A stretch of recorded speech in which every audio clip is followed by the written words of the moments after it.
Civils only में आपका स्वागत है। आज हम 15 से 21 दिसंबर 2025 के सप्ताह की उन बड़ी खबरों की गहराई में उतरेंगे जिन्होंने सुर्खियां बटोरी। जी। इस हफ्ते राष्ट्रीय, अंतर्राष्ट्रीय, पर्यावरण और खेल जगत में कई महत्वपूर्ण गतिविधियां हुई। बिल्कुल, इस सप्ताह भारत की वैश्विक मंच पर बढ़ती भूमिका और देश के भीतर कुछ ऐतिहासिक नीतिगत बदलावों की कह सकते हैं एक स्पष्ट झलक दिखी। तो चलिए इन सभी स्रोतों से मिली जानकारी का विश्लेषण करते हैं। जरूर। शुरुआत पर्यावरण से जुड़ी एक अच्छी खबर से करते हैं।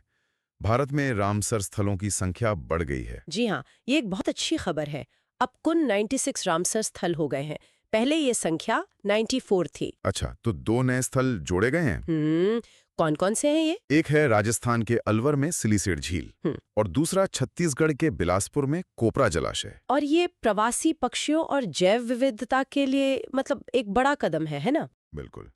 ये सब 1971 की जो रामसर संधि है उसी के तहत होता है।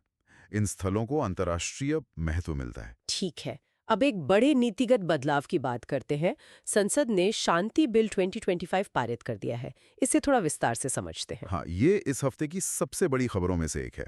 इसका पूरा नाम है sustainable harnessing of advancement of nuclear energy for transforming India. यानी शांति। हाँ, शांति। और इस बिल का सबसे बड़ा उद्देश्य है निजी कंपनियों के लिए परमाणु ऊर्जा उत्पादन का रास्ता खोलना। ओहो, ये तो बहुत बड़ा बदलाव है। अब तक तो ये पूरी तरह से सरकारी नियंत्रण में था। बिल्कुल। और सरकार का लक्ष्य है 2047 तक 100 गीगावाट परमाणु ऊर्जा को उत्पादन करना। 100 गीगावाट? जी। और ये जो 2070 तक नेट जीरो का लक्ष्य है हमारा, उसे पाने में ये बहुत मदद करेगा। तो एक तरह से ये भारत की ऊर्जा नीति में एक युगांतरकारी बदलाव है। एक और दिलचस्प खबर आंध्र प्रदेश से है। वहाँ की एक पारंपरिक विरासत को राष्ट्रीय पहचान मिली है। जी, आंध्र प्रदेश की प्रसिद्ध पोंडुरु खादी को जीआई टैग दिया गया है। पोंडुरु खादी, मुझे सुना इसका महात्मा गांधी से भी कोई संबंध रहा है। हाँ, बिल्कुल। इसकी विशेषता ये है कि ये हाथ से काती गई बहुत ही उच्च गुणवत्ता वाली खादी है और गांधी जी भी इसके प्रशंसक थे। जीआई टैग मिलने से क्या होता है कि स्थानीय उत्पादों को संरक्षण मिलता है और एक वैश्विक पहचान भी। सही कहा। अब राष्ट्रीय गौरव और रक्षा सहयोग की ओर बढ़ते हैं। जी। 16 दिसंबर को देश ने विजय दिवस मनाया। हाँ, ये दिन 1971 के भारत-पाक युद्ध में भारत की निर्णायक जीत की याद में मनाया जाता है। और इसी युद्ध के परिणाम स्वरूप बांग्लादेश का निर्माण हुआ था। जी, ये वो दिन था जब 93,000 पाकिस्तानी सैनिकों ने भारतीय सेना के सामने आत्मसमर्पण किया था। 93,000? ये तो बहुत बड़ी संख्या है। हाँ, द्वितीय विश्व युद्ध के बाद ये सबसे बड़ा सैन्य आत्मसमर्पण माना जाता है और इस पूरे अभियान को ऑपरेशन विजय के नाम से जाना जाता है। अच्छा, इस सप्ताह भारत ने 2 महत्वपूर्ण सैन्य अभ्यासों में भी हिस्सा लिया। जी, पहला था डेजर्ट साइक्लोन 2। ये भारत और यूएई के बीच अबू धाबी में आयोजित हुआ। डेजर्ट साइक्लोन, तो इसका उद्देश्य रेगिस्तानी युद्ध तकनीक को बेहतर करना होगा। बिल्कुल, संयुक्त सैन्य क्षमता और समन्वय को बढ़ाना। और दूसरा था अभ्यास एकता। ये भारत और मालदीव के बीच एक नौसैनिक अभ्यास था। अच्छा, इसका कौन सा संस्करण था? ये 8वां संस्करण था जो मालदीव में हुआ। इसका फोकस समुद्री सुरक्षा और सहयोग पर था। चलिए, अब कुछ प्रमुख राष्ट्रीय और अंतर्राष्ट्रीय नियुक्तियों पर नजर डालते हैं। इस सप्ताह राजकुमार गोयल को मुख्य सूचना आयुक्त नियुक्त किया गया है। मुख्य सूचना आयुक्त, ये आरटीआई के लिहाज से बहुत महत्वपूर्ण पद है। जी हाँ, और अंतर्राष्ट्रीय स्तर पर इराक के राष्ट्रपति बरहम सालेह को यूएनएचसीआर का नया प्रमुख नियुक्त किया गया है। यूएनएचसीआर मतलब संयुक्त राष्ट्र की शरणार्थी एजेंसी। हाँ, वे 1 जनवरी 2026 से अपना कार्यभार संभालेंगे। और एक और महत्वपूर्ण नियुक्ति हुई है ना, प्रेस क्लब ऑफ इंडिया में। डिजिटल मनोरंजन की दुनिया में भी इस हफ्ते हलचल रही। फिल्म फेयर ओटीटी अवार्ड्स हुए। जी, फिल्म फेयर ओटीटी अवार्ड्स 2025 में ब्लैक वॉरेंट को सर्वश्रेष्ठ वेब सीरीज का पुरस्कार मिला। और सर्वश्रेष्ठ फिल्म ओटीटी का खिताब गर्ल्स विल बी गर्ल्स ने जीता। अच्छा, अब आते हैं उस खबर पर जिसकी काफी चर्चा रही।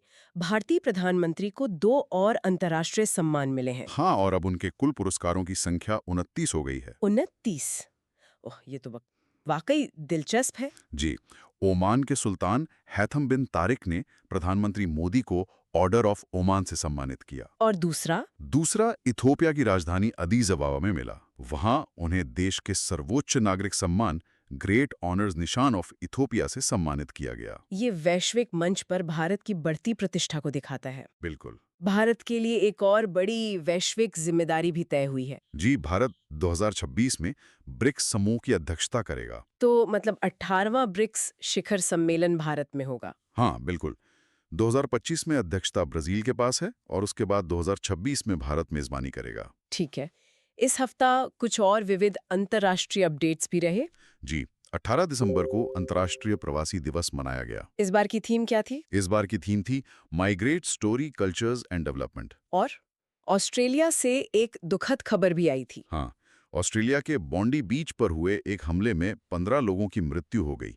ये एक बहुत ही दुखद घटना थी। शिक्षा के क्षेत्र में भी एक पहली बार होने वाली घटना हुई है। जी हाँ, विद्या स्कूल भारत का पहला आईएसओ मान्यता प्राप्त बोर्ड बन गया है। अच्छा, अब खेल की दुनिया का रुख करते हैं।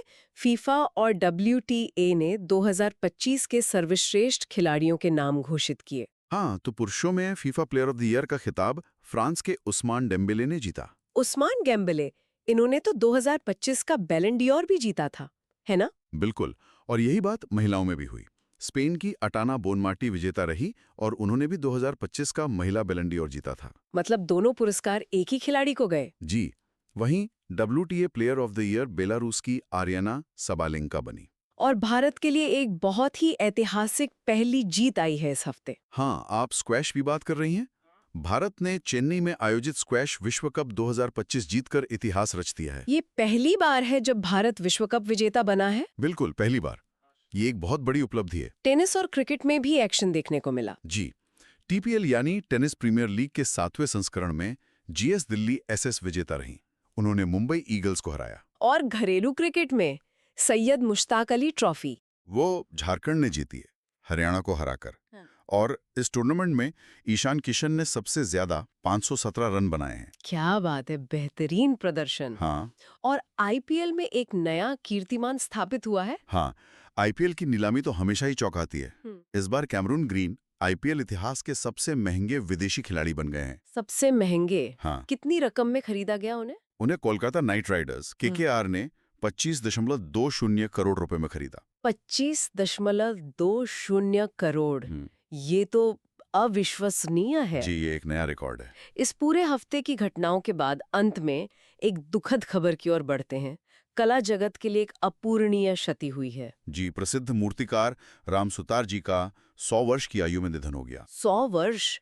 उनकी सबसे प्रसिद्ध कृतियों में तो स्टैच्यू ऑफ यूनिटी शामिल है। हाँ, स्टैच्यू ऑफ यूनिटी और संसद भवन में लगी महात्मा गांधी की प्रतिमा भी उन्हीं की देन है। वो पत्थर में जान फूंक देते थे। हाँ, हाँ। उन्हें पद्मश्री और पद्म भूषण से सम्मानित किया गया था। वाकई उनका जाना कला जगत में एक युग का अंत है। बिल्कुल। इस सप्ताह की घटनाओं को देखें, खासकर शांति बिल को, जो परमाणु ऊर्जा में निजी क्षेत्र को अनुमति देता है। तो ये भविष्य के लिए एक महत्वपूर्ण सवाल खड़ा करता है। हाँ, ये सवाल बहुत जरूरी है। जहाँ एक ओर यह स्वच्छ ऊर्जा और कार्बन उत्सर्जन में कमी का वादा करता है, वहीं दूसरी ओर सुरक्षा की चुनौती है। बिल्कुल। जब परमाणु ऊर्जा केवल सरकारी हाथों में नहीं होगी, तो इसकी सुरक्षा सुनिश्चित करने के लिए किन नई चुनौतियों और नियामक ढांचों की आवश्यकता होगी? तीव्र प्रगति और कठोर निगरानी के बीच वो संतुलन देखना भविष्य में बहुत महत्वपूर्ण होगा। अगर आपको ये करंट अफेयर्स सीरीज फायदेमंद लगती है तो वीडियो को ज्यादा से ज्यादा शेयर करें, लाइक करें और चैनल को सब्सक्राइब करें। और कोई सुझाव हो या टॉपिक सजेस्ट करना हो तो कमेंट जरूर करें। साथ ही वन डे एग्जाम मेन से रिलेटेड हमारा पॉडकास्ट जरूर देखें। धन्यवाद।